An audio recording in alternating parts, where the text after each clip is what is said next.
વચ્ચે ફસાયેલા મોરબીના એક યુવાનના મુક્તિ માટે કાનૂની પ્રયાસો શરૂ થયા છે। મોરબીના સાહિલ માજોઠી યુક્રેનના એક ડિટેન્શન સેન્ટરમાં કેદ છે। તેમને યુદ્ધમાં ભાગ લેવાનો કોઈ ઈરાદો નહોતો, તેમ છતાં તેઓ મહિનાઓથી ત્યાં ફસાયેલા છે। દિલ્હી હાઈકોર્ટના વકીલ અને એડવોકેટ દીપા જોસેફની લો ફર્મે આ મામલે સક્રિય થઈને યુક્રેન સરકારને પત્ર લખ્યો છે। પત્રમાં સ્પષ્ટ કરવામાં આવ્યું છે કે સાહિલ માજોઠિયા યુદ્ધમાં ભાગ લેવા માટે યુક્રેન ગયા નહોતા અને તેઓ માત્ર સહી સલામત ભારત પરત ફરવા માંગે છે।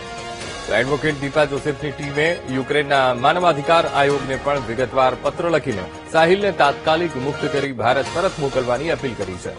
આ ઉપરાંત યુક્રેન પ્રેસિડેન્ટ કાર્યાલયના પ્રમુખ કિરિલો બુડાનોવને પણ અલગ પત્ર લખવામાં આવ્યો છે। તો ભારત સરકાર અને યુક્રેન સરકાર વચ્ચે સંકલન કરીને આ યુવાનને જલ્દીથી માતૃભૂમિ પરત મોકલવા માટે વિનંતી કરવામાં આવી છે। હાલમાં સાહિલ માજોઠીના પરિવારે પણ આ મામલે ભારતીય વિદેશ મંત્રાલય સમક્ષ અરજી કરી છે। साहिल की रिहाई के लिए हमने लगातार कानूनी, कूटनीतिक और मानवीय प्रयास किए हैं। मैं साहिल की मां की अधिकृत पावर ऑफ अटॉर्नी होल्डर और उनकी अधिवक्ता के रूप में कार्य कर रही हूं।